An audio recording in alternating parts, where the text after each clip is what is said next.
Hi, it's Kim McGrath from Expressions of the Universe, and this is my 2023 tarot reading for every month, and we can correlate every zodiac sign to it. I'm not putting in the astrology for the year.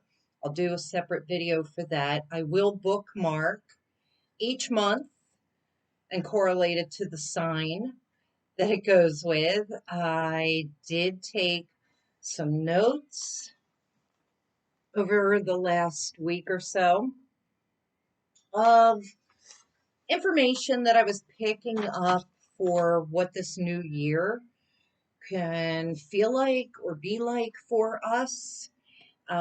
Somehow, when I did the layout, I wound up with an extra month up here. So I think like that is going to be an overall theme, and I'll start with that and then I'll work my way through the year month by month.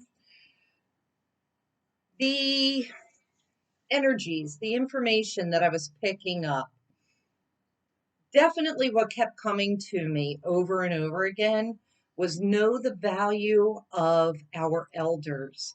Now, I don't want to confuse elders with age because in my experience, age has nothing to do with wisdom. It has nothing to do with maturity. Um, I've seen some very wise, mature young people. And then I've experienced, I think we all have, is that a lot of this world, no matter what your age, very immature, very unwise, very much in the ego. But when you find an elder, someone who is mature, maybe beyond their years, or extremely wise, listen to them, embrace them. I'm finding that that is it's priceless, right? And if someone is in advanced stages, um, they're not going to be around forever. And then you're going to wish that you had maybe listened to them more, or, just hearing their stories and their experiences really, really helps us in life. So that was one big thing that came to me.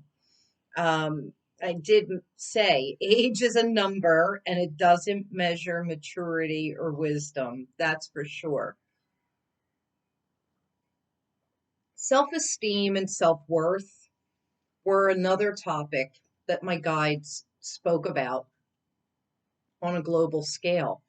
And that really goes in line with that North Node in Taurus. Now, I will make astrological references throughout this, and even one of the cards in my piles is an astrology card. All of the major arcana are related to planets or an astrology sign. So I will talk about it. I'm just not talking about the movement of the planets or showing any charts in this video.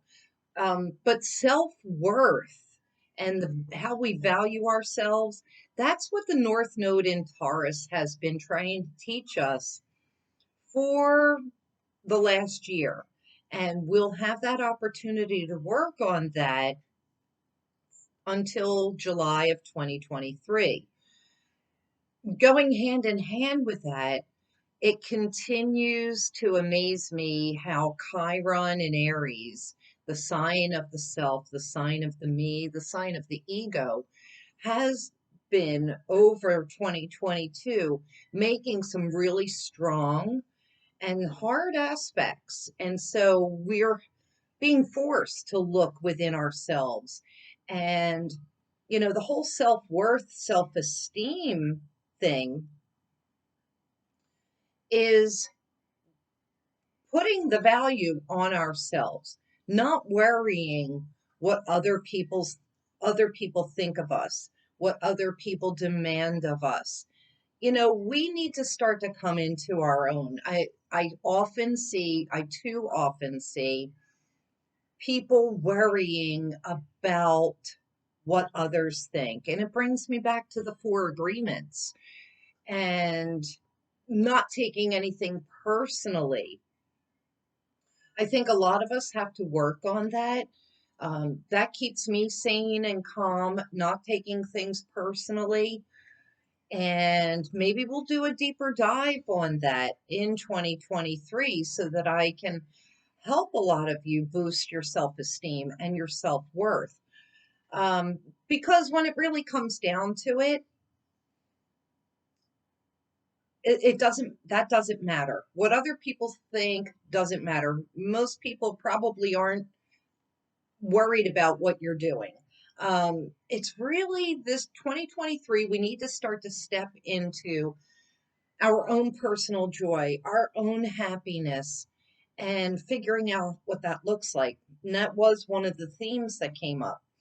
I had written down pleasing the self. And this has to go with ego and image, and this is playing off the self-esteem and self-worth. Who cares what your image is? I mean, of course, if you're branding yourself or whatever, that's another topic for another day, maybe. But worrying about how you look to others, that's it. That's in the ego. It's not in the heart. So we're really going to have to take a look at that. And we also have to realize that we alone, I individually, you individually, are enough. I think that we have aspired and achieved to the point of exhaustion. I know I have. And it doesn't matter. That's just, part of the break that I've been on. Like, oh, we've normalized exhaustion. We've over normalized overachievement. We follow these stupid algorithms, and it really doesn't matter, in my opinion. I can envision myself living off the grid and doing away with all of this. I brought up the four agreements. Happiness and joy, what does that look like for you? And when you're thinking about what makes you happy or joyous, don't put other people into that equation. Like, because a lot of people will say, oh, I just want to see my children happy. That'll make me happy. Well, yeah, that's great. That's what we all want, right? Um, or my friends or my family. Put those people aside, push them aside, and focus on yourself. What does happiness look like for you? What does joy look like for you? What does a healthy, nourished soul, you, look like to you when you take all the external away from that? What is it that you really want to be doing and stepping into? So that's something I want you to all consider.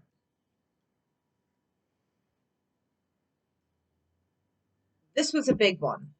The feeling of yes. Yes versus a no.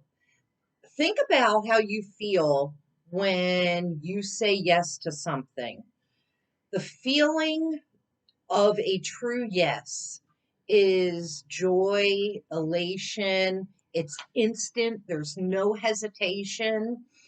You don't even have to think about it. Somebody asks you something, hey, you want to go do this? Or do you want to go here? You want to go there? Do you want to do this project? If you don't even hesitate and you say yes, yes, yes, when an opportunity knocks or an invitation comes, then remember that feeling, because there will be times when opportunities come your way, invitations come your way, and you're just like, let me check my calendar. When I'm saying yes to something, I'm not even looking at my calendar. I'm saying yes before even checking, and then I'll work out the details behind the scene. That's what you want to look for in 2023. Start practicing knowing that feeling of yes and start truly practicing it. Because if there is a hesitation, if you're unsure, then maybe that needs to go on the back burner and maybe you need to push that aside. Don't say yes to everything. Like, really follow your heart. It's part of following your bliss and your joy and your happiness.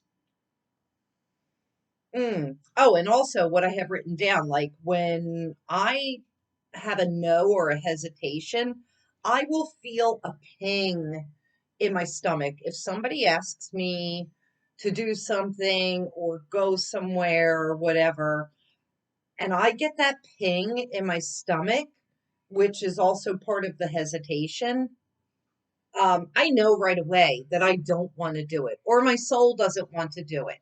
So, you know, use that as a guide as well. Think about, how does that no show up in your body? How does the yes show up in your body? Because you'll feel it in your chakras. Um, Sitting in silence, there's a lot to be said about turning off, disconnecting, really taking moments in silence, in nature, however it looks to you. Um, when I'm walking in nature, I don't have earbuds in. I am listening to the sounds of nature. I'm listening to the sounds of my inner voice. And I think a lot of people are so afraid to sit in that silence because maybe you get monkey mind. For me, it actually clears my mind. With practice, it will clear your mind. Some people call that meditation. But I think there's a lot to be said with slowing down, quieting down, turning off, disconnecting, really resting our bodies, and coming to your creations in a healthy, rested, nurtured way. No longer am I going to push myself to exhaustion unless I'm feeling called to do that with a resounding yes. And I spoke about overachievement, but I had written down overachievement has an expiration date. So, and that's because we can only push to 1,000% for so long. And I'm coming in to the 10th year of writing my blog and doing this online. I did lose a lot of earlier content prior to 2015, only because platforms changed, computers changed, but I've been doing this actively every week for 10 years. And I really just feel like it's not really bringing me the joy that I want to, although I'm doing this because I'm feeling joyous about this. So maybe there will be lags where, I'm producing things and not, and I'm really just going to follow my bliss a little bit more, and spend more time doing the things I love in reality versus virtual reality. All right, so let's get down to, and I just have some reference notes. When I pulled these cards, I cut, I shuffled, I cut, and I pulled the cards and laid them down. I do not know what is under any of these piles, so I'm just as excited as all of you. Um, Hopefully that rant will be, um, I should have maybe saved that for the end, but it sets us up for what we're coming into for 2023. There will be a lot of planetary shifts, big, huge planetary shifts. I think we're coming into a totally different energy than we've seen over the last decade. Um, and maybe that could be a little discombobulating. Maybe it will be fresh and exhilarating for some of us. But, I do feel that there's going to be a huge shifting of energies that will feel quite different than what we've even gone through over the last couple of years. So that's part of my prediction. This is the bonus pile. I'm going to start with this, and then I'll work my way around the wheel, season by season, month by month, sign by sign. Now, astrology or zodiac signs split at the third week of every month. So, how do you want to look at this? Well, I would take the base month. I mean, it's hard to say because January, we're in Capricorn season right now. But come the third week of January, it switches over to Aquarius season. To me, that is more February energy. I feel like January is Capricorn energy. So I would go with, and I'll announce it as I go around the wheel.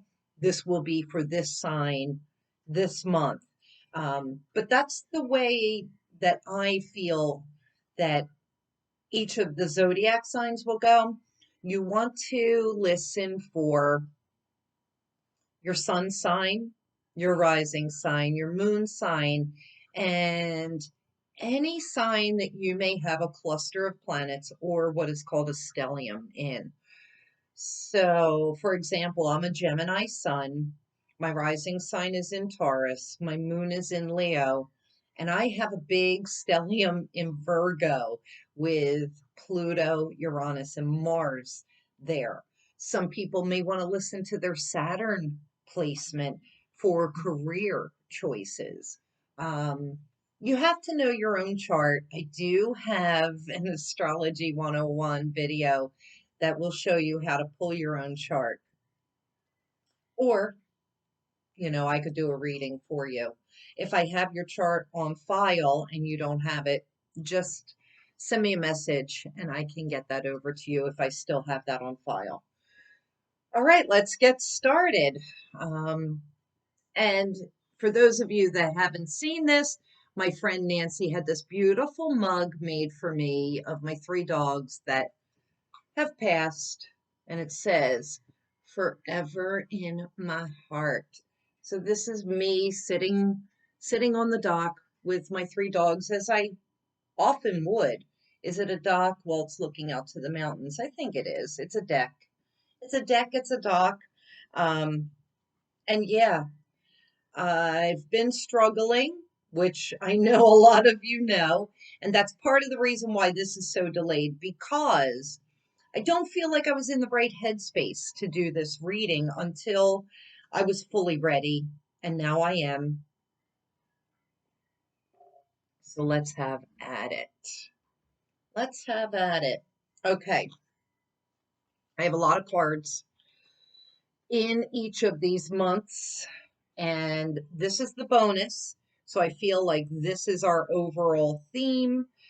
Um, maybe I will pause this, move this up so that you're closer to me, and then you could see the cards a little bit better. So yeah, let's do that.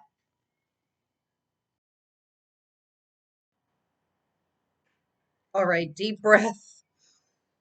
I don't know why I'm so nervous, but I am a little bit. All right, so interesting. And I'm going to read all of the cards upright so that I could start out in a positive and friendly manner. But I love this. The first card to come up is the Magician. Then I have the Queen of Cups. I have Love,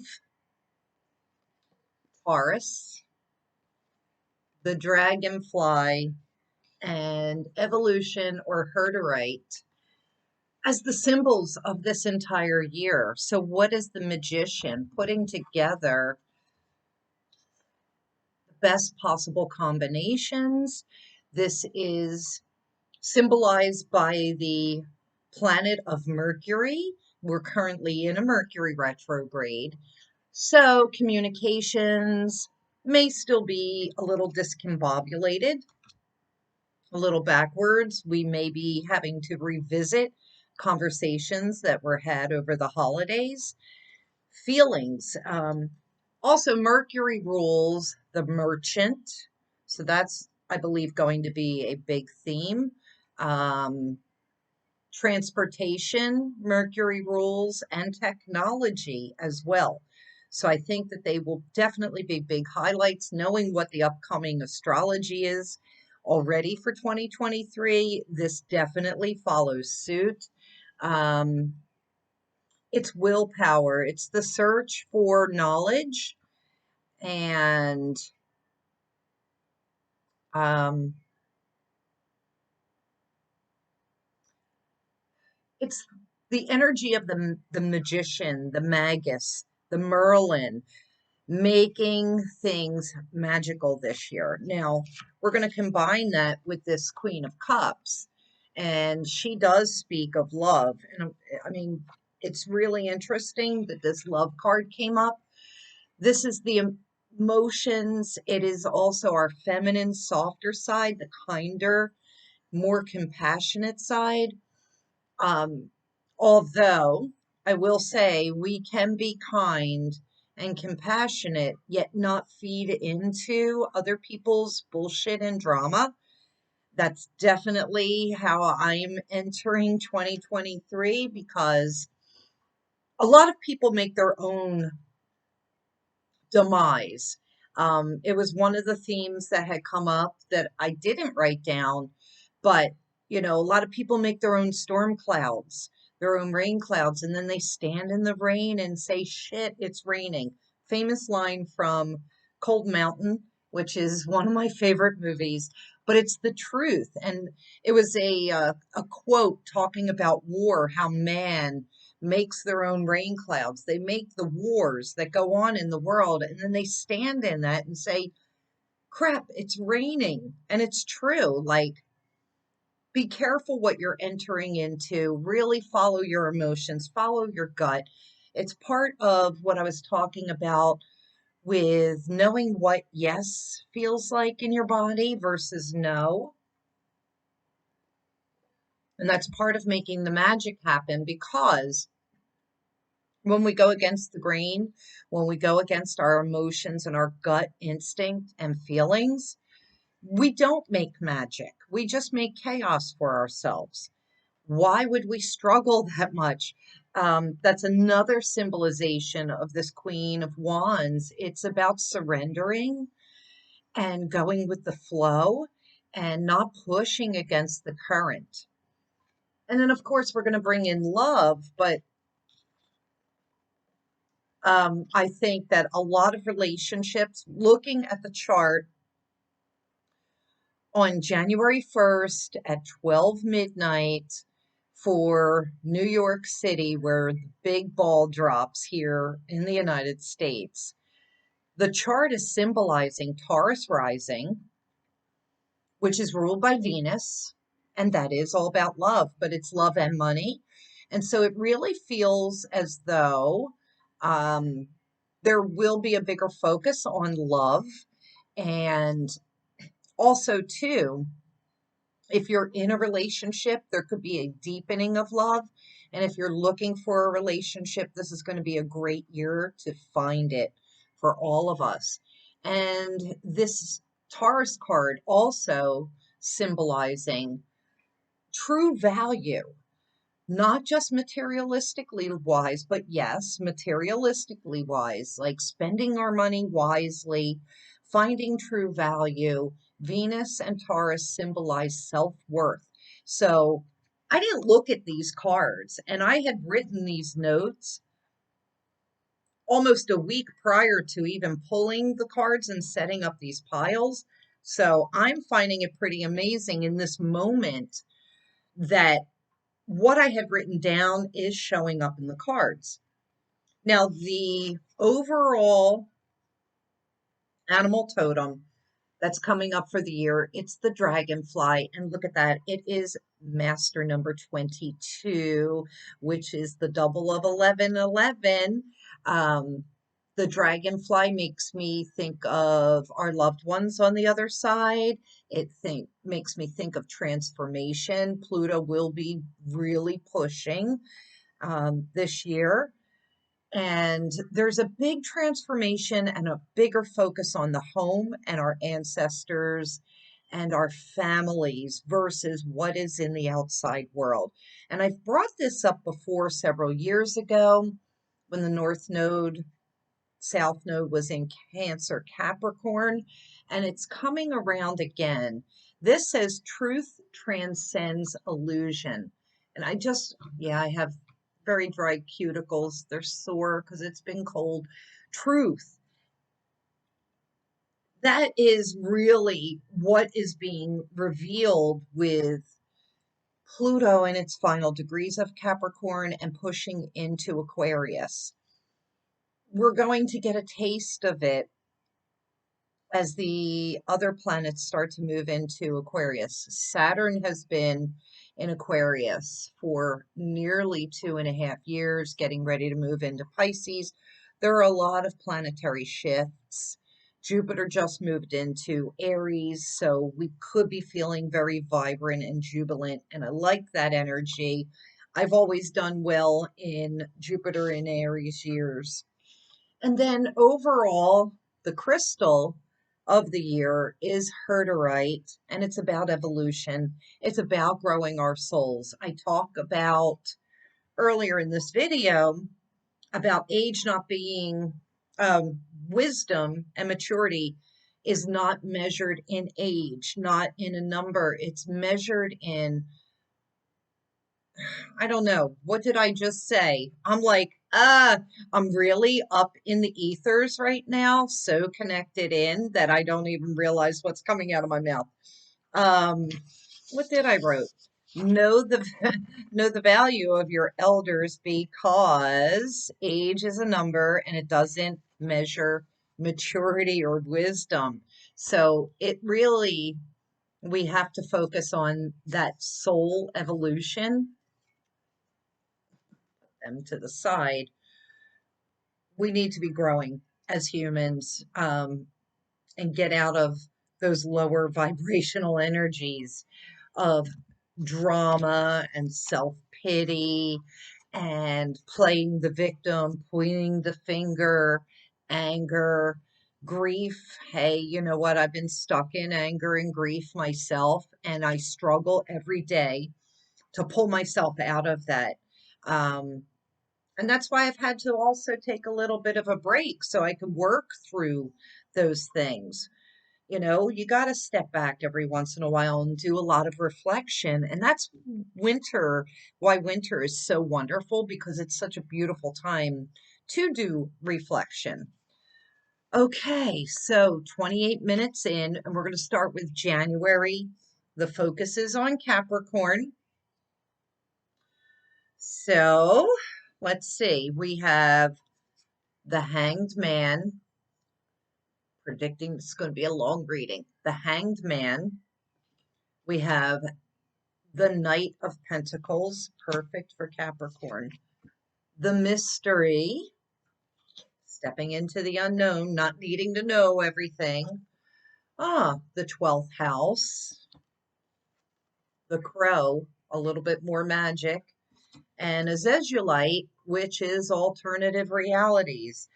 A little bit difficult sometimes for a Capricorn because they're so solid and grounded that to put yourself up into the ethers, disconnect from that grounding can sometimes be a little bit difficult. So what I feel for Capricorns in January is open your mind to things that maybe don't seem so solid, that maybe are only speculation or flurry is the word that comes to my mind, but fantasy or fiction, um, because there are more realities out there than we are really aware of. The Crow comes in for us this month to remind us to co-create with spirit, being up in the ethers, connecting with the divine, being in that silence, connecting with nature and the animals. And I think that's really important, especially if you're trying to tap into something greater than yourself, which is essential, and also tapping into your creativity if you've been going through a dry spell. The 12th house immediately makes me think of past lives, the way that we sacrifice ourselves for others, the way that we maybe put ourselves into solitude. This is self-undoing. This is where we destroy ourselves because we're so up in our own minds. Um, and so this specifically says this is the area of life that is overwhelming and you yield to greater cause or power. So this is just asking to surrender, especially when you're overwhelmed. You do have to take a step back, like I just had said. The mystery, I love this because often a lot of people want to know everything, what's happening in my future. You know, I'll get reading requests, astrology or tarot. They need to know the future, but you need to stay open-minded to what is possibly unknown. Because when you do get a reading, it changes everything because not only we have fate and destiny that would show up in the reading. I mean, our fate is what we come into in this life. The destiny is that journey, but we have free will. And so I find a lot that when we're aware of what is in our fate and destiny in our chart or our cards, it changes it, as well as if you're wondering how things are going to work out between you and another, whether it be work related, family related, love relationship related, whatever, when you're bringing another in, you're bringing in another dynamic and they have their own free will. So just remaining open to, hey, I don't know. I don't really do, I do like an annual reading um, for myself, but I don't do a lot of reading because I kind of like to go with the mystery. Now, big focus on money and work. A lot of us could be starting off in that middle ground. I feel as though a lot of what I said is geared towards people that maybe have been trudging for years or decades. But I also have to remember that there are people that are just starting out early in their careers or trying to build their careers. So that's a different placement. Um, but if I could give advice to a younger person, yes, it's so important to earn money. At the same time, keeping things simple and living within your means is even more important. Um, Thinking about what I saw on Yellowstone, are there any Yellowstone viewers and fans out there? And it wasn't Yellowstone, it was 1923, the one of the prequels. And you know, they're living in Montana. It's the early 1920s. And so they're out in the middle of nowhere. They don't have electricity. Everything is manual labor. They go into town and there is a whole entire sidewalk filled with electrical appliances, and they will run the electrical lines to wherever you live so that you will purchase or rent these devices. And the one cowboy said, well, if we do this, then we're working for you instead of for ourselves. If we buy these things and get electricity, then we're having to work twice as hard to pay for them. So that's what I'm picking up with here. And I said that with the managing the money, like really looking at the value of what you're buying. Do you need it versus do you want it? How hard are you willing to work to pay for all the things that you want? Like, I don't know, the older that I've gotten, those things aren't important. But then again, I'm grateful that I do have a home. I have everything I need. I've worked myself to the bone for these, and now I'm in the place where I think if I could have gone back and I'd done it all over again, I would have secured myself the home and everything. But, some things are just, they don't have the value that they used to with me. And I'm going on a tangent, right? And I don't want to do this. And then finally, the tarot, it's the Hanged Man. And so the Hanged Man speaks of emotions because this would be a water type of symbol. It's self-sacrifice. So it goes perfectly with this 12th house over here because the 12th house is self-sacrifice. Um,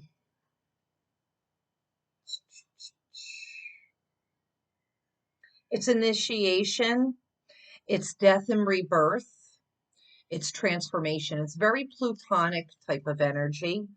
Um, I wish I could see my notes a little bit better. So, because I just jotted down like some tarots that had stuck out in my head. Um, Sometimes this is about waiting it out. It's also about connecting to the divine. Sometimes there's a lot of selfishness involved in this card. There is prophecy, there is hypocrisy in this card. I think we're definitely going to see that in the world in general, not just for the Capricorns, but this is also for the month of January as an overview.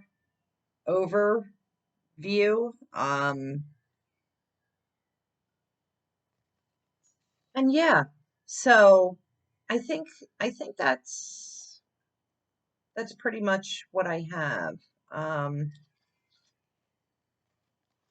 for January. Oh my gosh, I'm like starting to space out again, right? Because I'm like so up in my head. But yeah, so rebirth, death, rebirth, change. Um, Working hard, not working so hard, knowing, the value of a dollar, maybe having to put a little bit of money away, staying in the mystery, self-sacrifice, self-undoing, overwhelmingness, connecting to the divine, co-creating with spirit, being in the magic, and keeping an open mind to alternative realities. All right, so that was for January and Capricorn. February and Aquarius. Oh, so it is winter. We're going to start off with Hermit. And he's standing on top of a snow-covered mountain. The Hermit pretty much speaks of a little bit of solitude, also looking for the light. I mean, that star in the lantern, it's holding on to hope when we are at our at the end of our rope, so to speak. But the Hermit also reminds me is while solitude can feel really wonderful, it's not healthy to stay in solitude 24/7. And you do have to get out and socialize or just be out in nature, be out in the world. Doesn't even have to be with another person or people. Um, So the Hermit also symbolizes the journey inward, the journey of finding the truth. Um, it is represented by the astrological sign of Virgo, which is interesting. So that would be work, daily service, daily life, your daily routine, your health, and your nutrition. And then the Queen of Wands comes up, and that does talk about growth. It talks about starting something new, creative. Um, to me, it also symbolizes when we're coming into the fall. So I feel like for a lot of Aquarians, this would be Aquarian related, that whatever it is that you're starting now during your birthday season, it will come to fruition in the fall, somewhere between, August and September is what I'm feeling. But this is also talking to me about planning for new growth, planning for something new, planning for, the gardens or the creativity, some new projects, something new on the horizon. I love that the cat symbol is here because that also talks about independence and doing things on your own, which is symbolized by the hermit. So, now this is the February symbol. Um, we are coming into an era of more togetherness, but we still have to retain our own autonomy. The eagle is coming up on this. So what is it that you're looking out for? What new opportunities are you hoping for in 2023? And this definitely talks about spirit integrity, the truth, connection to the angelic realms. So this automatically says to me, whatever it is that maybe you are needing, you've got to call out to the angels. You've got to call out to your spirit guides and ask for this. Whenever I see the eagle, I also think about the eagle eye. What are you keeping your eye on? This is more of a time of observance versus getting involved in the mix of it. All right. The Libra card comes up. Now, this could be a person who is a Libra, but to me, it talks about relationship, partnership, balance, harmony, kindness, beauty, the arts, everything that is symbolized by the Libra. So this would be um, carrying on the overall theme of the year cards and focusing on what it is that you have and being appreciative for what remains. Now, this says the energy is diplomatic and gracious and it seeks harmony and balance in relationships. So maybe there's some disparity going on. Where can you remain kind and bring harmony to relationships? Sometimes backing away is part of bringing that harmony.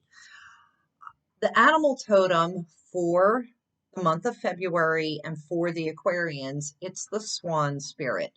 And this automatically makes me think of transformation within itself, taking something that maybe you see as not worthy or not beautiful and putting a twist of perspective on it where you can see the beauty, where you can see how something horrible can transform into something beautiful. This says time for a deep dive. So this is talking about very much the hermit energy and going deep within our own emotions and figuring out what do we want 2023 to look like.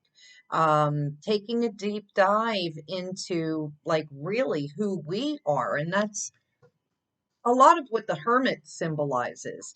Like, how can we bring more balance and harmony into our lives, focusing on us and not so much like, well, what does this person want? Because we often all do that.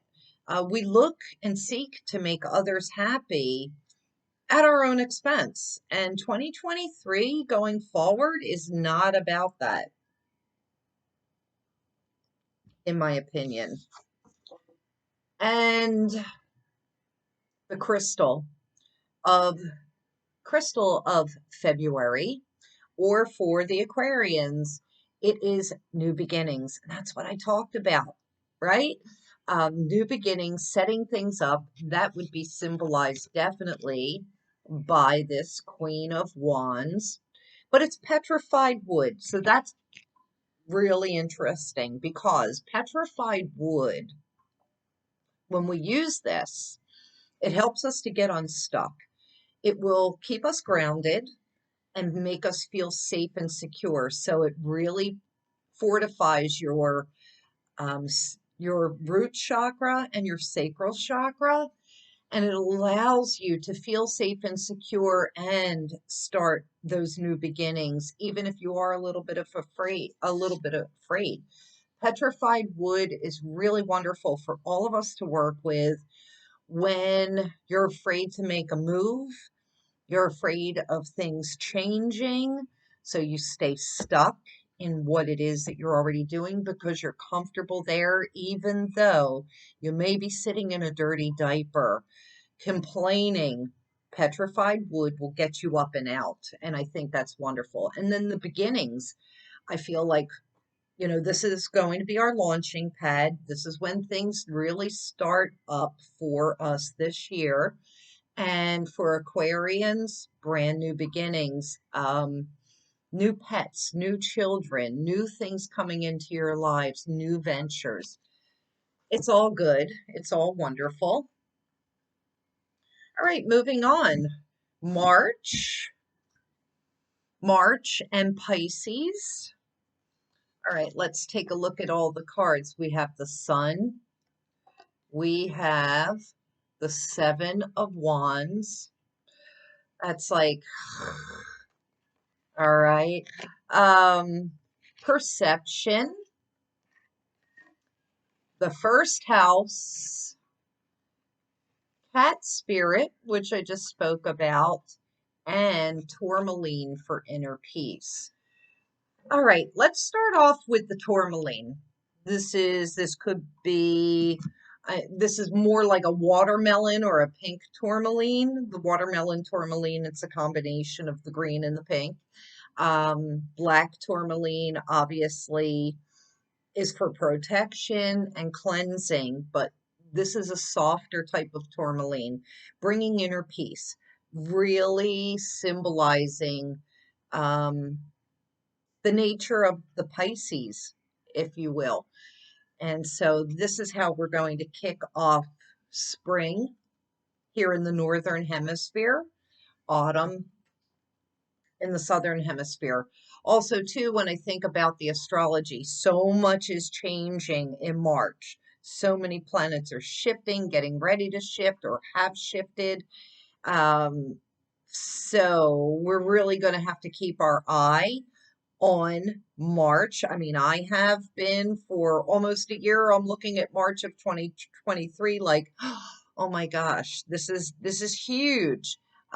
You'll have to stay tuned for the astrology forecast. So it's going to be really important for us to stay grounded, stay in our hearts, the green tourmaline, the pink tourmaline, staying here, finding a sense of inner peace. Now, inner peace doesn't mean that we're off being a hermit all the time. Inner peace is being able to stand in the middle of the storm, like the eye of the storm, where it's nice and calm. You've got all the chaos and everything going on around you, but you're in the eye of the storm, the eye of the needle in the center where it's nice and peaceful and calm. So that's what I'm feeling for that. The animal totem for March or for Pisces, it is cat spirit. And Pisces can often be a little codependent. And so now it's time for you to find a little bit of independence away from all the things that make you feel safe. My hair, always my hair, right? It says claim your independence. Often we find ourselves so emotionally attached that our oneness, a coupleness, becomes our oneness. This is about, venturing off and doing some new things on your own. The things that you would like to do, not as a group collective or as a couple, but on your own. And I feel like globally, we'll have to be looking at this as these planets shift into Aquarius, where there is more to get togetherness, more humanitarianism, where we're doing for others. We will really be needing to maintain our sovereignty, our autonomy, our individuality. We have the first house coming up.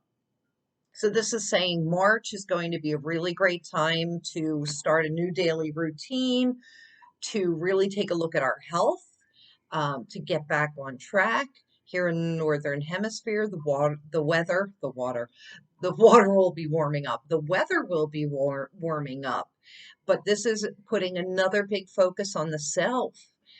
So if you haven't listened to the first couple of months of 2023 and you're still catering to everything external, now you're going to have to bring it in. Now, sometimes we're forced because of illness. So is this another resurgence in pandemic? I don't know. I really haven't even been watching the news or anything, so I don't even know what's going on with that at all. But we will have to be focusing on our health and health, nutrition, exercise.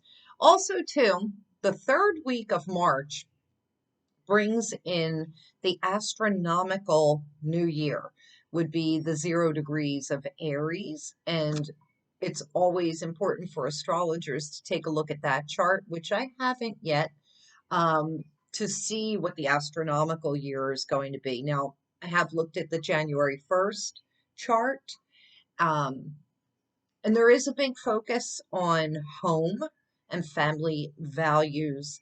And I already spoke about that earlier in the video. The one interesting thing is that I'm just going to save it for, I'm going to save it for the astrology video and leave it at that. So big focus on the self. This card actually says work, health, and daily area of your life. So that'll be a big focus. Then the perception card comes up. The perception card, once again, talked about this for January. It's about changing our perception. Can you see the forest for the trees, or vice versa?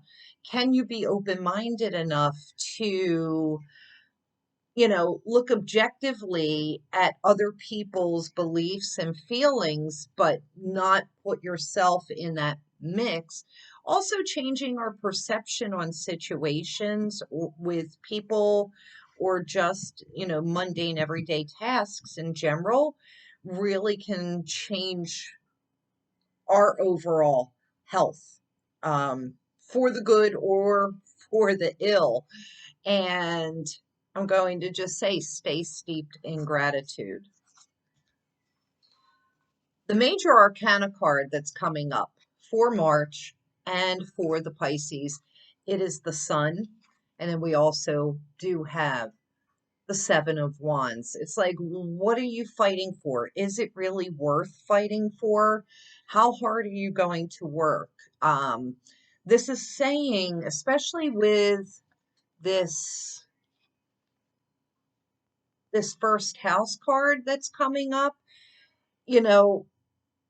working yourself to exhaustion is what I'm feeling. And, oh, we're going to start the year off strong. And I made a post like, what if we start the year off soft and, change our whole perception on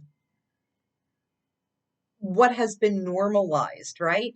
But I love the sun that is showing up. The sun automatically, Leo is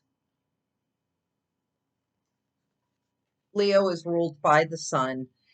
It's glory. It is our health. It is our values. It is success. Everything working out. Um, it's power. And so I think that that's when things really start looking up for all of us. But you will have to think about, how hard is it? Are you going to work or fight for what it is that you want? Because sometimes it's just not worth it. It's not worth pushing yourself to the point of exhaustion because it's really not important. And I won't get into all the details. Yes, it's important to maintain your job and your income and everything like that, but the bigger picture is we're all replaceable, right? Maybe this is starting our own ventures,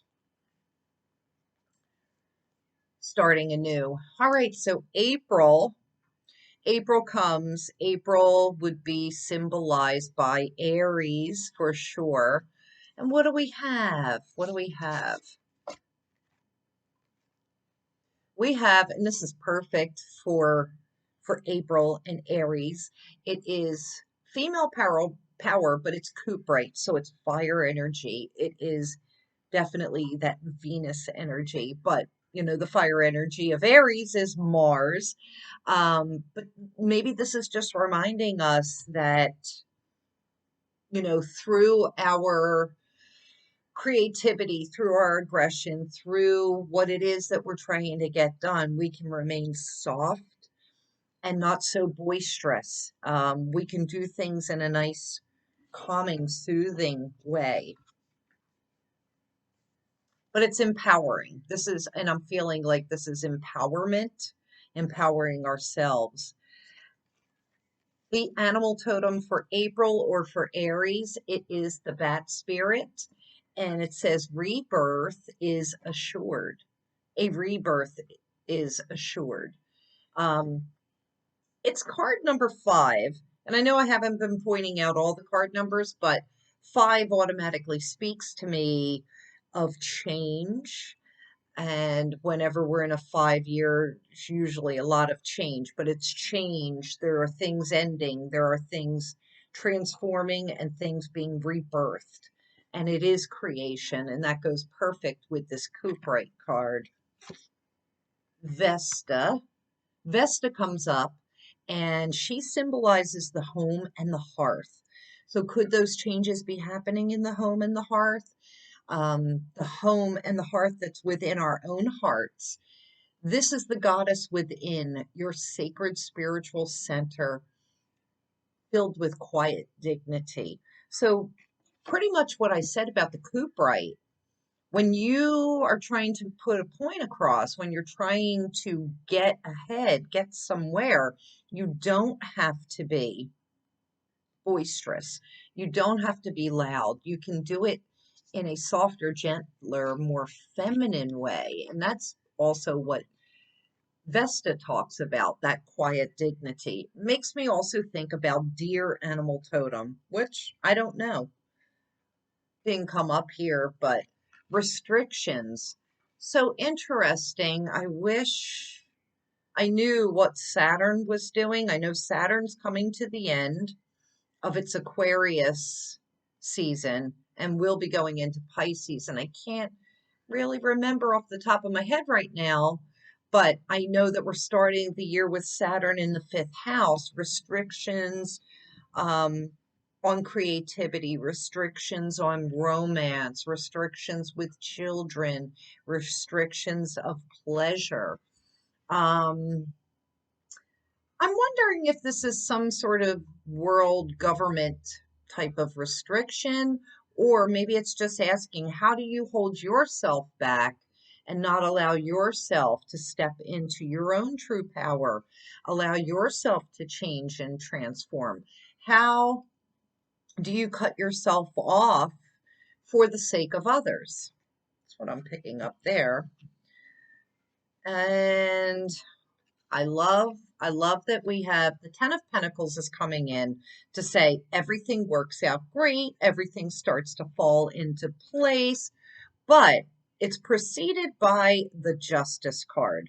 And the Justice card does talk about the North Node, which at this time is still in Taurus, will be in Taurus. So it's values, it's money, it is love, it is self-worth. And that is going to be the big symbolization for April for all of us. It is balance and harmony. Think of that Libra and the seventh house. This is about being judged, you judging others. It's none of that is important. I'll probably have to bring the four agreements in again at this time. It's also about responsibility, taking responsibility for your actions, taking accountability, not pointing the finger, not playing the victim, looking at situations for what they really truly are. I really hate when people blame other people for things that happen to them. Like oh gosh, I can't think of the word that I'm looking for, but it's just so cowardice. And like, even if you are a victim to a situation, you still have to see a bigger perception of maybe how something was meant to happen for whatever reason, or how you play a part. We all have to look at how we play a part in a situation, but it's not about pointing fingers. That's also falls into the maturity level that I talked about, the wisdom level that I talked about. We're blaming others for the things that happen in our lives and not taking any accountability. Um, that's really what like a 3-year-old does. So just keeping that there. All right. Moving on to May and Taurus. Had to take a little break. Had to get that hair out of my being.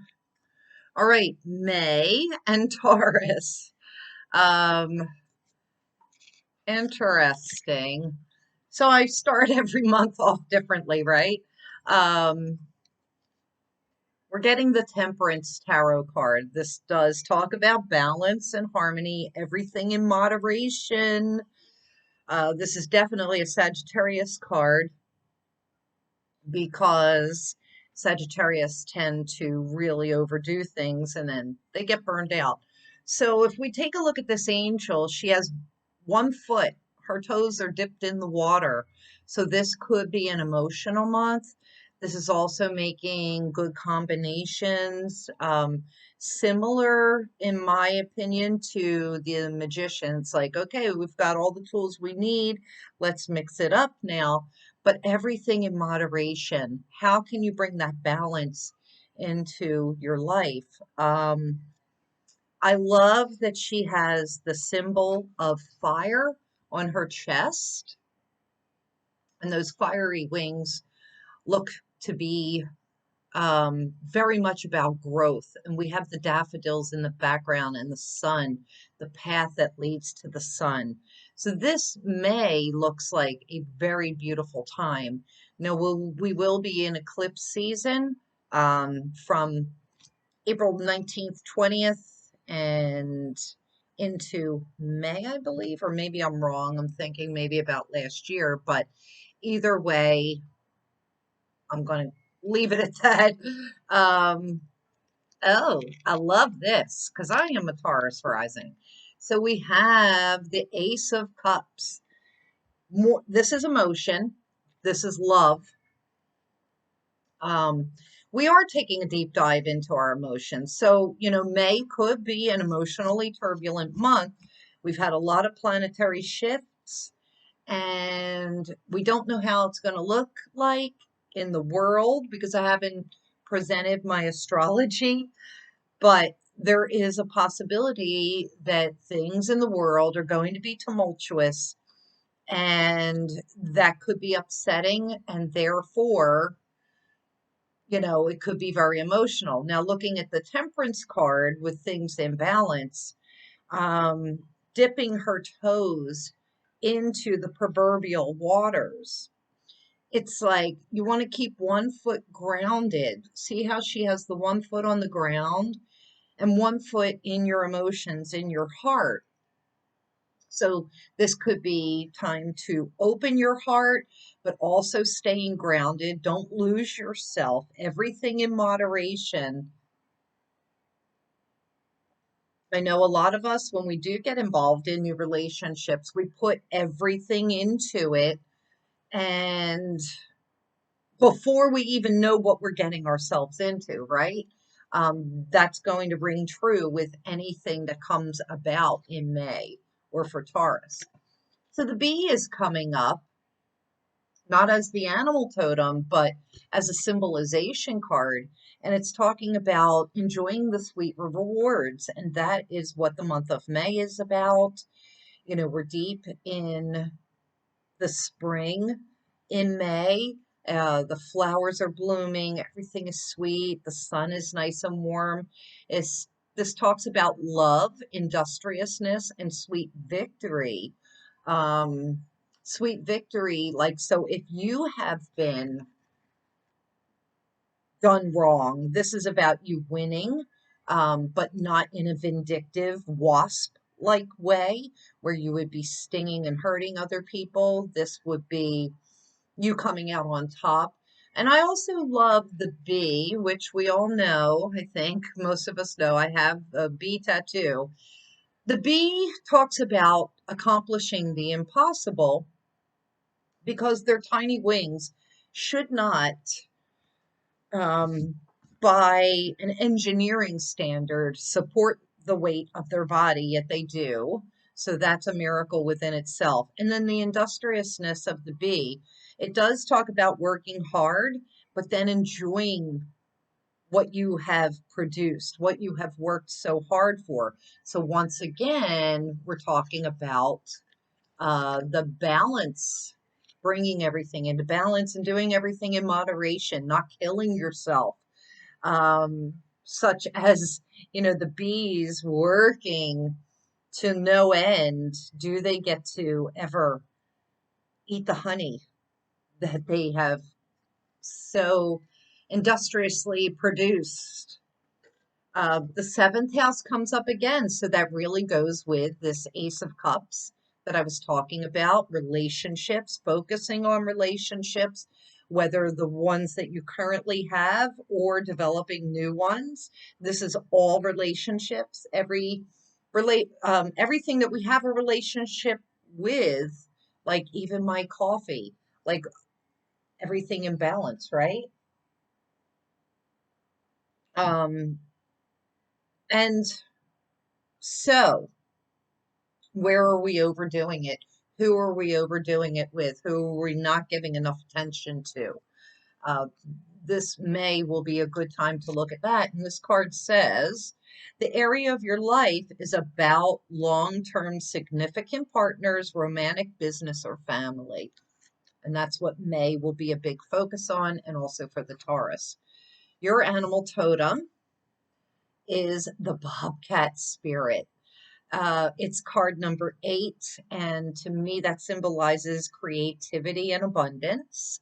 And Taurus is the sign of abundance, but it says life is a mystery. So, this is really just asking us to surrender in whatever is unknown and allow it to come, allow it to flow to you. And then the crystal for the month of May and for Taurus, it is Larimar and that is emotions again, but it is about nurturing the self, taking care of the self, really tapping into our emotional bodies, keeping that one foot on the ground, yet having our toes dipped in the water so that we can feel the feels. Oftentimes, maybe we're disconnected from our feelings and our emotions. I think that that temperance card kind of goes both ways. Where is she? In the fact that, you know, some of us are too grounded and some of us are too emotional, but she is presenting the perfect balance of being able to keep one foot on the ground and one foot in the waters of the emotions. All right, so June and Gemini. Let's see what we have here. We have Fulgurite, and it is prayer. And so to me, that automatically talks about protection, the prayers that we send out to the world, our wishes, our intentions, without seeing, okay, I'm going to have to bring forward the major arcana card for this.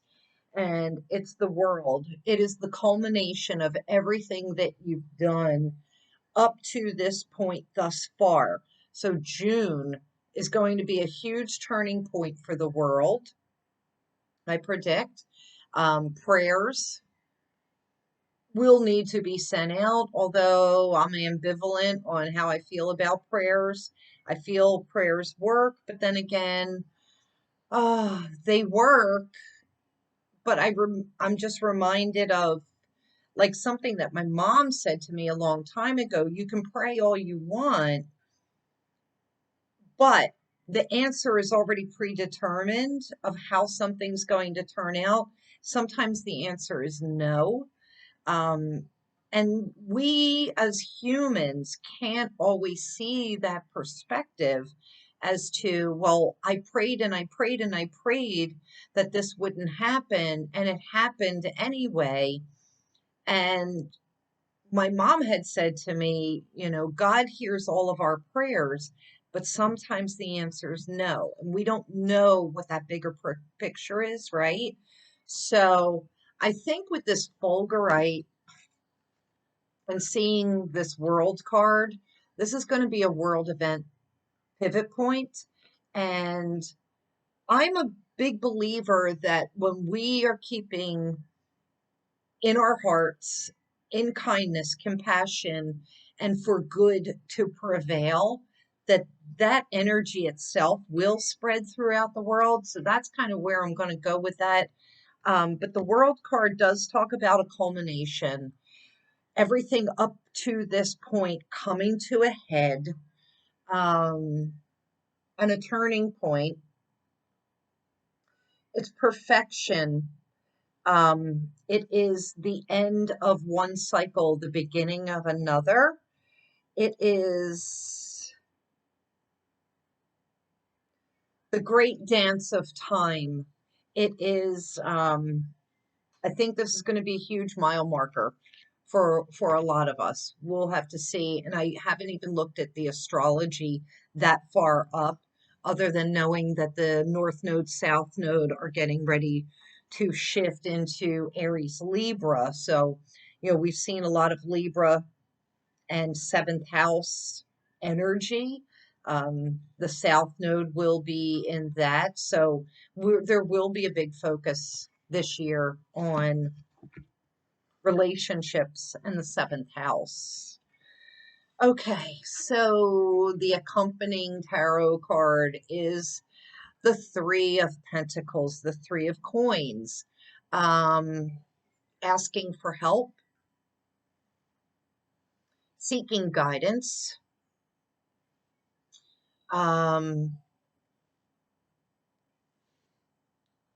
whatever's happening in the world could definitely have a huge effect on our finances.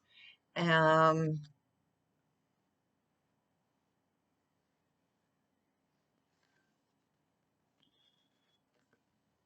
don't know. I'm really like stumped at this moment of how this fits in. I'll have to come back to this because I do feel like there is going to be some financial thing in the world where maybe we are needing help. Maybe as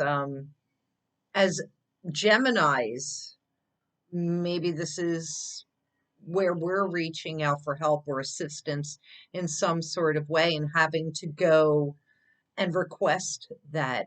Or maybe as a world, so Gemini, I'm trying to think of like what country is Gemini. I could think of political figures that would be asking for that assistance. But it feels as though I feel like there's a sense of desperation or destitution that's coming out with this. We'll have to see. The serpent comes up, and this is about shedding old skin, healing, knowledge, growing. The serpent, a lot of people look at this as a scary thing, but it's actually allowing ourselves to be vulnerable, allowing ourselves to start over again, to start something new, to learn something new. This is about healing all those past wounds too. This Three of Pentacles could be a relationship that we have with money and having to take a look at our relationship with money, like I had said, like needs versus wants, putting true value where it belongs, not over consumerism. I love this. A glimmer of hope as the 11th house is showing up. It's dreams, hopes, and wishes. So to me, this is saying, like, if you can shed that old skin, if you can heal yourself, your dreams, hopes, and wishes can come true. Everything could come to a full culmination. You can end that cycle that you've been in and begin a new one. And I love I love that. And then the animal totem for June or Gemini, it's the antelope spirit. So this is just saying this is a springboard for the next half of 2023. For Geminis, this is something brand new. You hit the ground running. This is saying life will be speeding up. And I do feel as though there could be a coupling. It is card number 2. So it's talking about not doing things alone, but doing things together as a collective. All right. Well, I just felt like a sense of heaviness when I was doing that reading. So we'll have to see. Um, I'm going to have to do a companion blog after I publish this and do like a little recap of each thing, maybe, so that we can look back over the next couple of months and see how this all really unfolds, to see how true all of this is. Now, this is interesting because the card for the Geminis is coming up for July and Cancer, although, forget it. Forget what I was going to say. A thought popped in my head and then it quickly jumped out. So July, the nodes will be shifting, Aries and Libra. So there will be a bigger focus on relationships, on new beginnings, starting new things. This is going to be an 18-month energy that follows us. And I really think it's pretty good coming off of those June cards. So here we are coming into partnership. The lovers are the symbol of the Gemini, for the tarot symbol for Gemini. The it's a choice between 2 points that we're making. Is it the coming together or the remaining of separateness? What are the obstacles that are in front of you that maybe you can surpass and overcome with the help of another?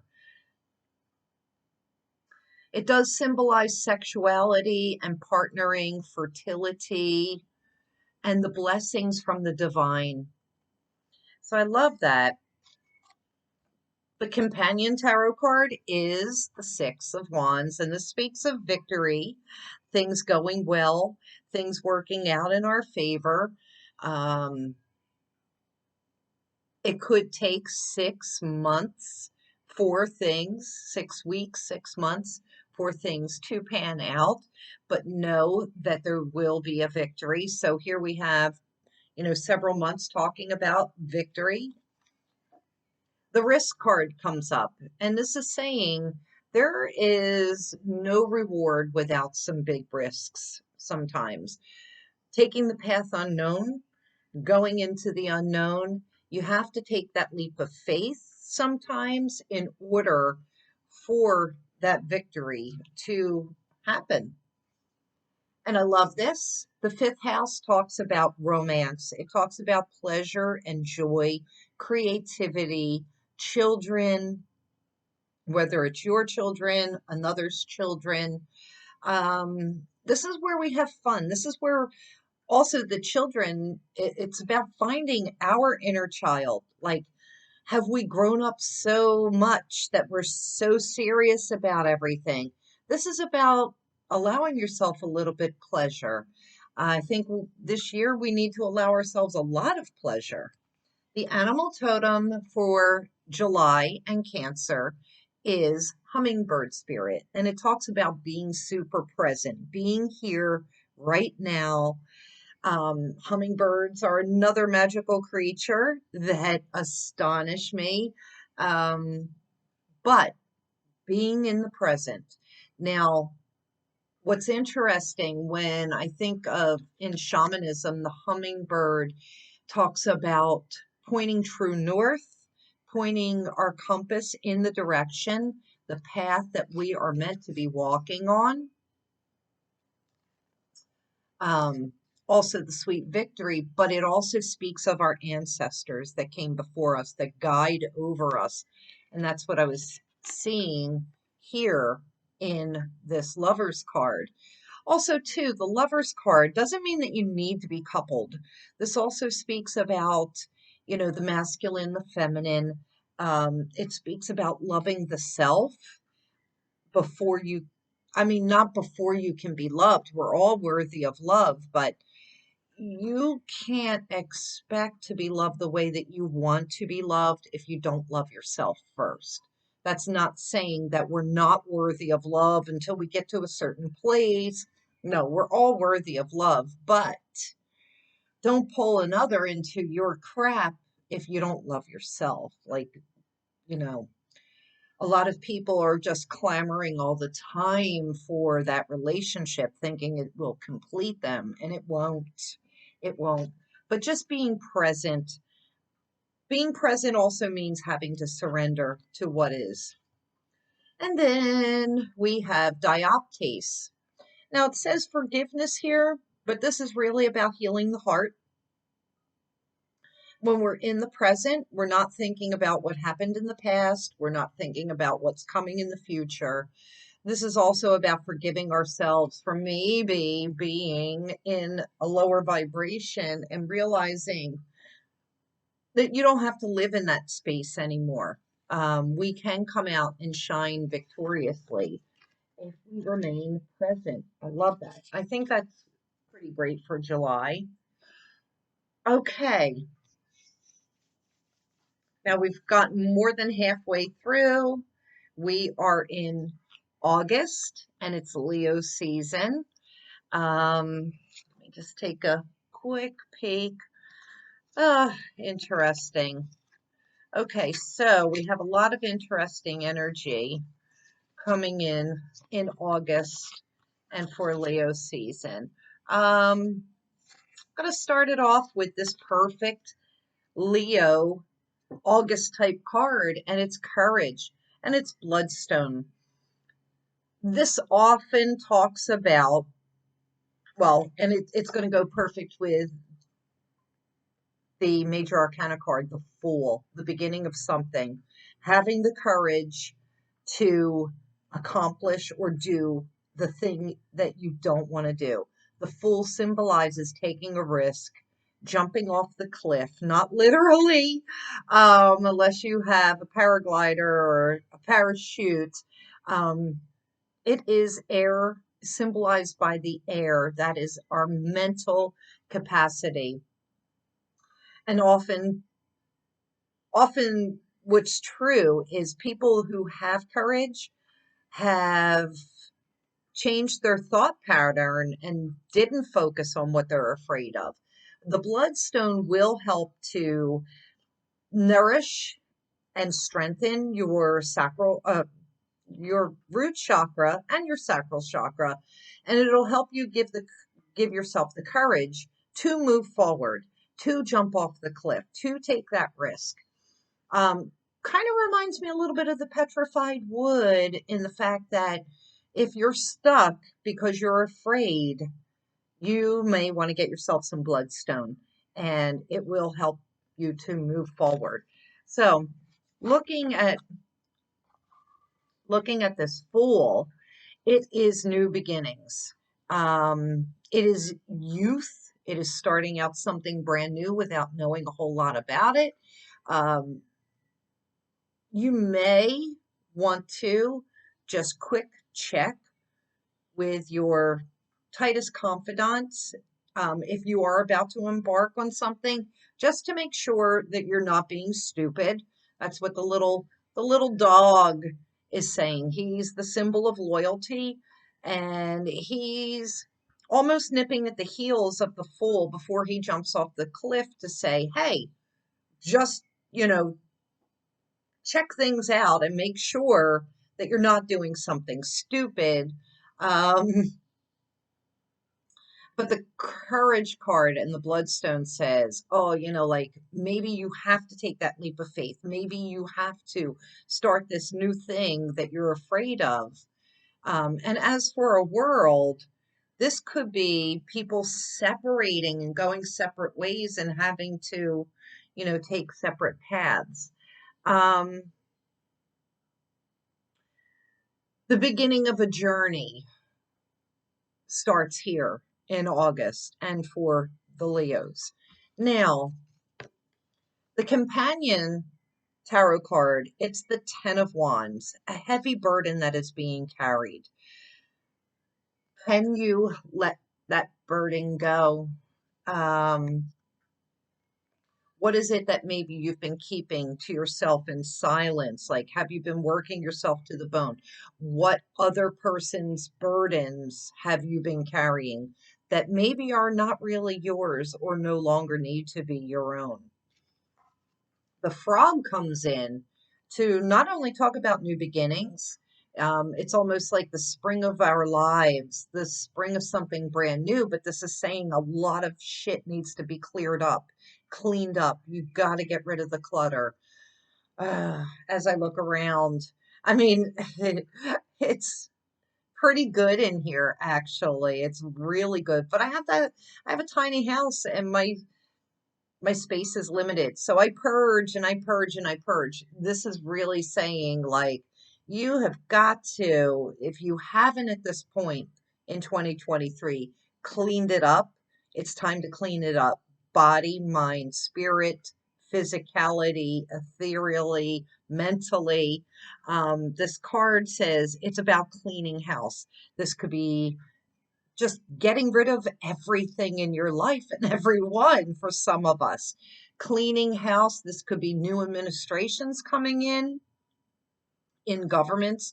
When I look at it as a worldview, um, releasing emotional baggage. That's what I talk about. What is the emotional baggage and burden that you've been carrying around? Or we've been carrying around. I know it's been so heavy in the world, and it's time to step away and start anew. Now Saturn is the taskmaster. He's saying to me, like, we're not going to have a choice in the matter. This is something that has got to be done, whether you like it or not. Now remember, these are all symbols for each sign for the entire year. So for Leos, like something could be coming that just forces you to do what you have to do. Saturn is restrictive. He's authoritative. He demands that things be handled in a timely fashion, no procrastination. Therefore, the fool, like, just got to do it. This card says the part of you that accepts challenges and will gain wisdom from it. So there will be a lot of lessons for the Leos this coming year, and for us in the world. And those lessons may be actualizing themselves in August. The animal totem is wombat spirit. Be at home is what it's saying. The wombat is one of the cutest um, house home nest makers. They welcome other animals into their home. They have a lovely, comfortable home. They are the queens of their castle. And this is saying that that's what the Leos and all of us, because, you know, if you haven't done it up to this point, maybe this is a time to reorganize, rearrange, clean out the clutter from the frog and make your home as welcoming for others as it is for you. All right, that's August. September and Virgo. All right, let me just take a ponder as to what we have here. All right.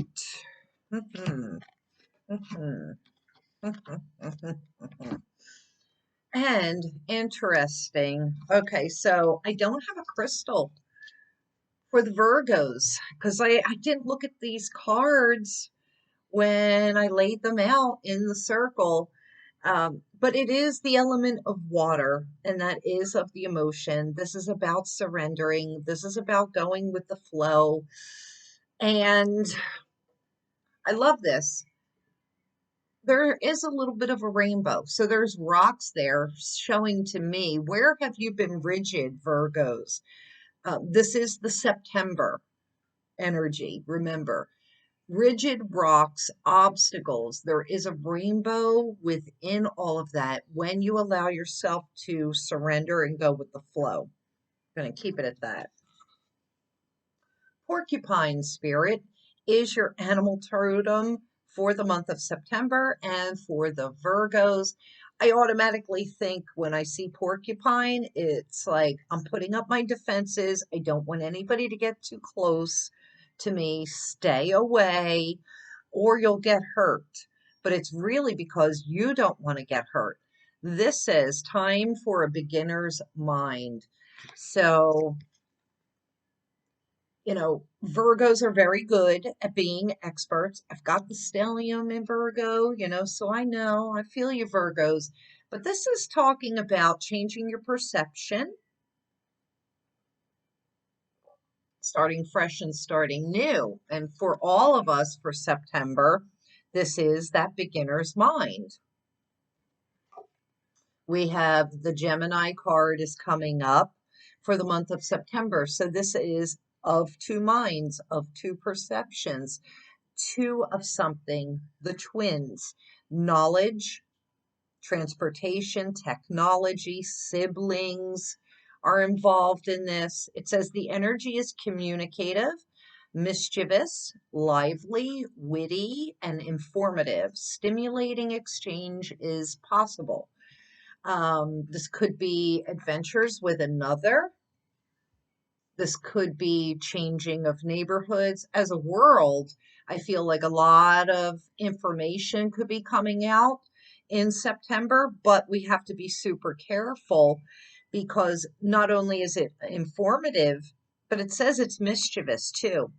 You know, Gemini is two sides, and you may not always get what you think you're getting. Gemini is a sign or symbol that has a tendency to lie and um, present it as the truth. And that's why I've been really keeping my eye on Mars in Gemini for the last few months, because we can't really truly believe what we hear. Now, I am a Gemini, but there's two sides to every sign, every single sign. Luckily, I've chosen the good and try to present truth to everybody, but I know a lot of Geminis that live in their lies and believe them. Gemini can get caught up in mental issues because of that, and because we're always up in our minds. And not to mention, Gemini is a sister sign of Virgo because they're both ruled by Mercury. Couldn't think of what it was. So it's two of something. We're going to have to keep an eye on this because Mercury is the trickster, right? Mercury also has the ability to go into the underworld and come back out again. So we're going to have to take a look at that on a global scale, that there could be a lot of passings beginning in September.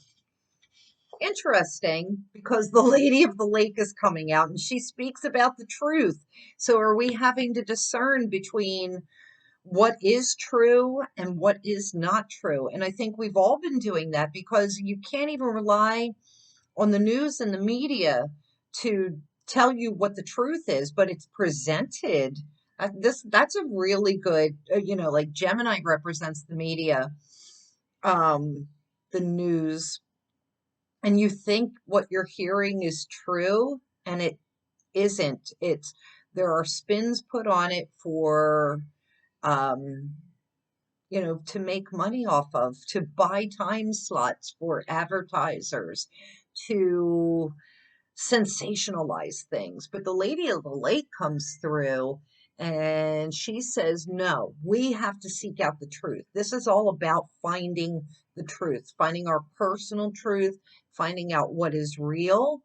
Um, and how do we do that? I really think that you have to follow your heart and you have to stay in the present and connect with your gut instinct. Like, you see something on the news, instead of allowing your emotions to take over, like, oh my gosh, like when we keep, like in the previous month in that temperance house, 1 foot on the ground, 1 foot in the emotion, we can really discern what is real and what isn't.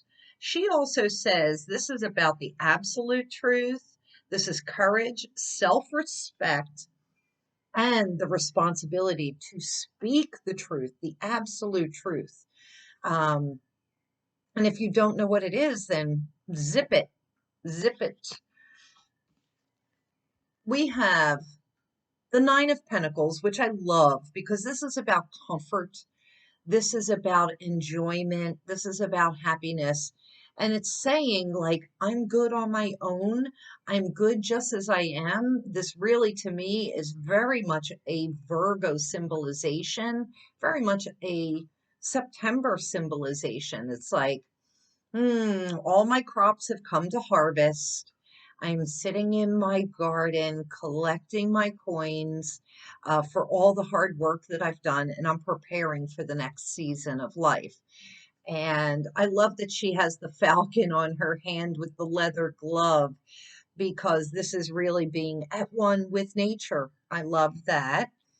And then the the major arcana card that is coming up, it is the Wheel of Fortune. Now, this is topsy-turvy because the Wheel of Fortune is constantly spinning. We do see the symbolization of the phoenix, the angel, the lion, and I think that's supposed to be a ram, but it does have wings. The Wheel of Fortune, it does speak of very good fortune. But remember, what comes up must go down. What's down will come back up. It's randomness, though. So, like, if you're in a bad cycle, just know that it is going to turn around. But, like, if you're in a really good cycle, that doesn't last forever, but it's random benefic energy that will come to you. It is karma. So thinking on a global level, a lot of karma will be being paid due, and that's what maybe made me think of Mercury going into the underworld. It's a change, a chance. It is luck, a change of your luck. Um, what else? I think things could be turning around for a lot of people. A lot of revelations will be happening, especially with that Gemini card coming out, the Lady of the Lake card, the truth, a lot of stuff. A lot of people's karma is going to be coming due in September. All right. October and Libra. I had to I had to think about that for a second because when I think of October, I actually think of Scorpio, but we're looking at the beginning of the month. So October, one of my favorite times of year. It's when Orion comes back to the skies after being gone during the summer. Now, quite some symbolism. This is interesting. I'm going to start off with Major Arcana card, which is the Devil. So the Devil talks about materialism. It's actually the symbol card for Capricorn, like the season that we're in as I'm recording this. It talks about being bound and chained to another.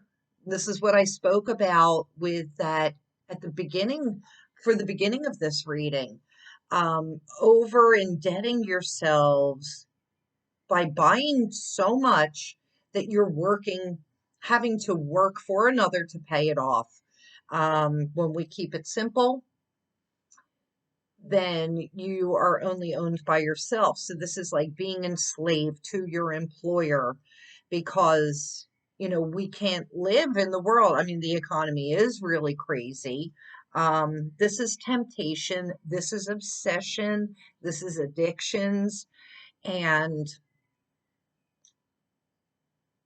this is also the fear that we have when we are,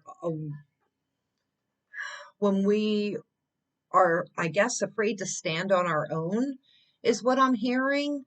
But it's like being enslaved to another for another person's causes. Codependency shows up in this. So does sexuality. STDs show up in this card.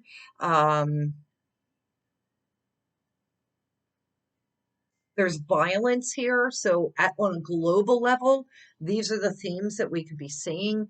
There is violence. There is enslavement. Um,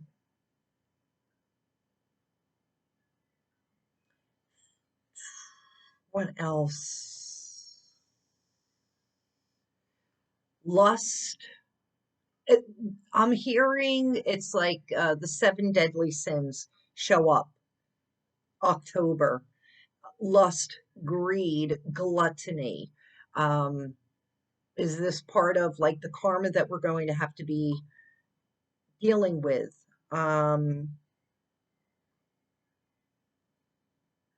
The games that people play. So yeah, that's what I'm going to just go back to the materialism of that all, because then the Four of Pentacles comes up and I automatically think of the miser, somebody who is so unscrupulous with their money. No matter how much money that they're making, they would never share with another. They would never pay you more. They will push for you to do more despite all the profits that have been made. This is clinging on to and not sharing any of your resources with another, which actually just pushes more um, abundance away from you when you are being the miser. Um, so if you're the one that is the devil, you may want to rethink some things. And how does this show up for Libra? Libra, are you working yourselves to death? That's what I really have to think about. For what means, what ends? Um, Are you enslaved to another? Are you codependent on another? Maybe it's for financial reasons. Libra, you're going to have all year to think about this and get your shit together before October comes. But as a world, I think we're dealing with this. We've been dealing with this for far too long. Interestingly enough, the cow comes up, and that does talk about abundance, knowing that there's always enough for everybody. I don't have to hold on to every penny, like, you can't have any. You know what? That's just selfish. But the cow shows us that there is enough for everybody to have sufficient whatever. This says nourishment, abundance, asking and receiving. And also, too, so we could be coming through some sort of food shortage or famine when I see these cards. The sixth house comes up again. That does talk about nutrition, but it talks about the self, our daily routine. How much are we working? Is there a balance? Is there healthy balance? It is body, mind, and spirit. So here we are having to do a check-in again at this point in time in the year. And I forget which month it was that had this card come up, but we'll be doing a check-in. The scarab beetle is the animal totem for Libra and for the month of October. And this says magic works through you. The scarab beetle sometimes scares me when it shows up because it does portend to death and endings.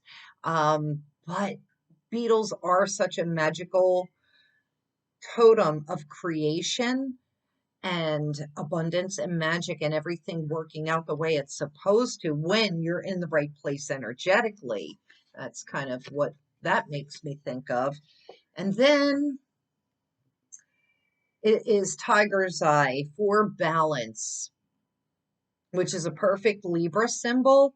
It's great for the month of October. It is protective. It's repellent. And this is like, you keep your stuff to your, like, using the tiger's eye automatically makes me think of, keeping your own energy to yourself and repelling another's energy. I love that we have the black and the white marbles or balls on the scales and that they're both equal. And this is saying nothing is better than the other. They just are. And everything is in balance the way it's supposed to be. Okay. November, Scorpio. Dun, dun, dun. The Judgment card comes up, and this is talking about a wake-up call. A wake-up call for the world. Hearing the sign, hearing and seeing the signs. I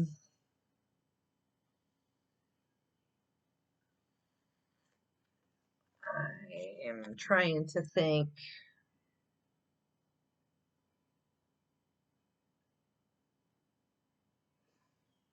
Celebrating accomplishments, celebrating the good work that you have done, spreading the word, spreading the truth. Are you speaking to a dead audience? So there will be some sort of a revelation. Some people will, this is also, I'm hearing like, don't push your point to the people that can't hear you. Focus on the people that do hear you. Help is on the way, is what I hear. That Red Cross, I don't know. This feels a little ominous to me. I feel like there's health-related issues. I feel like this is a world that has grown weary at this point come November of 2023. But we can also hear the beauty. We can hear the music. We can feel the gratitude. We can celebrate something. The Ace of Swords. New beginnings. Double-edged sword, victory or defeat. similar to what I was feeling in this judgment card. Um, Sharp words, speeches. Again, the judgment card says that listening up, listen up. Like this is asking people to wake up. This is a big wake up call come November, or for the Scorpios in general. Trust that everything is working out exactly as it should, whether you can see it or not. The 11th house. I love that this is showing up because this is our dreams, hopes, and wishes. It reminds me of the star card in a tarot deck. This is saying, don't lose faith. Don't give up hope. Everything will be fine. Frog spirit is the animal totem of November and for the Scorpios. So similar to what I saw for August and for the Leos, this is about cleaning it up. This is about getting rid of the clutter. This is about clean slate, cleaning house, new beginnings. This says clear out the clutter. And yeah, it's time for you to make room. So it's card 28 automatically makes me think of a 10, and it's like you've got to clean the slate if you want to bring anything new into your life. This is cleaning up body, mind, spirit, physical clutter, mental clutter, all of the above. And for November and for the Scorpios, lapis lazuli, third eye chakra, is your crystal of the year, and it's about self-knowledge, learning more about the self so that by the time you get to this month, you'll have a different perspective on exactly what it is that I'm saying. And then last but not least, finally, we are in December and we are in Sagittarius energy. So the energy of the Empress is coming in. Excuse me. This could symbolize fertility, becoming a mother, being that perfect divine mother. This is Venus energy. This is really like Taurus energy. Although I don't think it is the card of Taurus. To me, it is.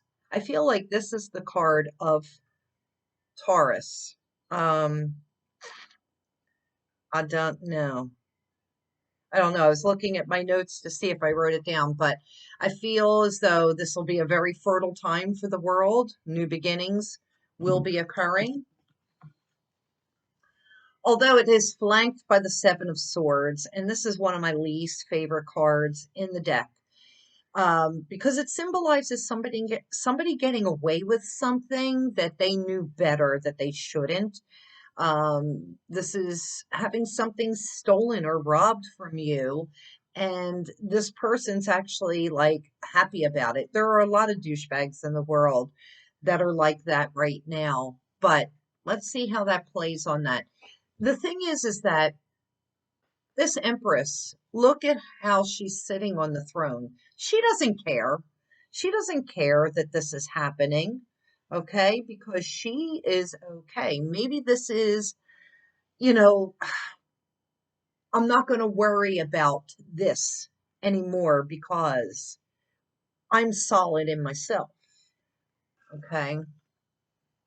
The Queen comes up, and I feel as though she not only symbolizes like fire but earth, um because she's speaking about beauty. I think she symbolizes all elements actually, and she's very much like this Empress. um it is fertility, feminine power, sexuality, and friendships, but this is saying like, really take a good look at your friendships. Um, what do you need to let go of, especially with this Seven of Swords? Like, not everybody has your back. Um, Maybe we are doing a full reflective look back of the entire year of 2023 at this point and saying, like, this is all I want in my life. I don't want this anymore. But once again, fertility, abundance. So maybe the economy is turning around by then. Interesting that the fifth house shows up because this is about children. So I don't know, Sagittarians or just everyone in general, like this is going to be a fertile year, but this is also about creativity, finding your inner child. The holidays will probably be much better for a lot of us come 2023 than they were this year. This is allowing romance and love and the warmth of the season to fill you. Your animal totem is brown bear spirit. I love this because the brown bear will be getting ready to hibernate, even though they don't completely sleep. This is saying take time out, but the brown bear, extremely powerful but so gentle. This is just maybe talking about walking away from a lot of things that just no longer served you anymore, and in this world, and it's time for a respite when we hit December of 2023. And then chrysocolla, sacral sounds. Chrysocolla opens up our throat chakra, which is also related to the ears. Hearing and seeing, feeling the beauty of the season, seeing the signs. Chrysocolla heals the heart. When your heart isn't healed, you can't hear anything outside of your own thoughts. You can't enjoy anything. So chrysocolla will be what helps us get through that December season and helps us to stay grounded in this queen type of energy, this beautiful, gentle, kind, compassionate, abundant type of energy. And that wraps it up. So I'm going to try and cut this out before it hits the 2-hour mark. Thank you all for watching. Stay tuned for the astrology forecast and Happy New Year.